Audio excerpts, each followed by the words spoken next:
Hello friends, welcome. Friends, one of my viewers requested me to look at this news item which is done by Asim Marchanda regarding DOT rejecting Vodafone Idea's demand to waive off 6,990 crores of bank guarantee. VIA is required to pay the guarantee by 10th of March. Details is here, so there is a video there. You can go and have a look at it. Now friends, when I was investigating in this issue, I was trying to extract what is this all about, and in the process I am going to make some speculation because these details are not in the public domain, and the speculations will be based on some data, hardcore data, which I am going to show you what the issue is all about so that you can understand what the problem is, right? And what we are trying to deal with. Now, before I take you through the problem, we need to lay out certain baseline framework on numbers, means how much amount is outstanding in which year for spectrum payment. As you know, that Vodafone Idea keeps publishing these numbers in their annual and quarterly report. And the viewers can pause and have a look at this trend data, means what was the amount which was due for up to 21st March 2022 and the latest amount of 31st March 2025. This is as per the quarterly report, and you will find that every amount is mapped against each and every spectrum auction. Now you know that there is a moratorium, and the moratorium is going to be over in September-October time frame this year.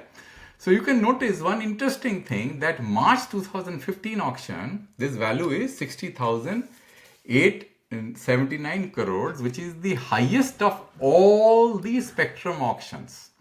And only thing that competes with this number is the AGR payment, where there is no bank guarantee as such. Maybe there is, I have no clue. I am going to limit my discussion only to the spectrum auctions. Okay. Now, after having looked at this number, I am going to show you another chart which I have uploaded in my website. And that is going to give you another clue. And then I am going to triangulate that with another number which will provide further clue, and there will be clarity which will emanate out of these discussions. The first thing, 2000, because what I have done is this particular chart, if you see here, it is we have uploaded in my website. It gives a comprehensive analysis of spectrum auction outflow by operator year in rupees K crore and $1 billion, right? You can get an access to this chart depending upon, if you are interested. So what you can do, you can filter on operators. So what I've done, I have filtered on Idea, Vodafone and VI, both outflows, and I have chosen value K crores because what I'm interested in to see how much amount was committed in principal terms in each of the auctions. The first is 2010 auction, right? So that is over because it was all upfront payment. Then the 2012 auction is not a very significant amount because it is 3.16 K crores, that is 3,160 crores, and what is due here is a very minuscule amount, right? 1,395 crores, right? So forget about that. I don't think that it falls anywhere near the 6,000 crores number which is being talked about, okay? Now let's go further in this chart. Now let's look at, where is my chart? Yeah, there. Now let's look at the 2014 auction. Now in 2014 auction, you will find an interesting mix. 900 megahertz band outflow for both Vodafone Idea combined was 14,970 crores. And for the 1800 megahertz, it was 15,390 crores, right? And total adds 30,360 crores. Just note this number because these numbers are going to be very important. Then in 2015 auction, 900 megahertz band was the highest, close to 50,000 crores. And then the 1800 and 2100 megahertz band outflows were very low. Okay. Then comes the 2016 auction, where you will find that all the spectrum was skewed towards the higher frequency band, and the total outflow was 33,080 crores. Okay. Now you are with me till now, because this data is going to be very useful to make a judgment what is going on. Now go step by step with the NIA condition, a notice inviting application, where the payment terms and conditions are going to be clearly spelled out. So we will first look at the data for 2014 auction, because we know that 2012, 2013 is not important. Now you look at this. Here what is going on here, you see that the higher frequency band has got a upfront payment term of 33%, and the 900 megahertz band has an upfront payment of 25%. Okay, note this, and this is consistent in the 2015 auction also, where the upfront payment of the higher frequency band 1800 is 33% and the lower frequency band is 25%. So, and then let's look at the 2016 upfront payment numbers also, where the upfront payment is 50% for the high frequency band and 25% for the low frequency band, which includes 700. Now you have understood. Let me summarize again. Upfront payment for the high frequency band for 2014 auction and 2015 auction is 33%. The low frequency band 900 is 25%. And except for the 2016 auction, where the upfront payment was 50% and for the low frequency band it was 25%. You got it now? This is going to be very pretty important, right?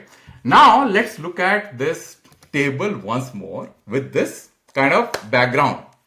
You will see that in 2014 900 megahertz was lower compared to the 1800 megahertz band, right? So this may be that because the upfront payment for 900 was 25% and for the 1800 was 33%, basically it means that the payment was made proportion to the usage, because there is a certain amount of expiry date for this auction, which is a 20-year period, which is 2034. Now, whatever spectrum got used for which the deferred payment, where the upfront payment and deferred payment has been made, is commensurate to the prorated use of the spectrum. Because of the upfront payment, 900 megahertz is slightly lower compared to the 1800 and you pay less. So you are left with larger amount. The chances are, because of the moratorium, it could happen that you end up using the spectrum more than what you are supposed to pay. You got it? So you have not paid it, but you have used the spectrum. You got it now? Now for 2015, this is where the story comes. Here you will see the upfront payment is 48,870 and you have just paid 25%. Now it means that 75% was captured in the deferred payment. So this spectrum is going to be expiring on 2035.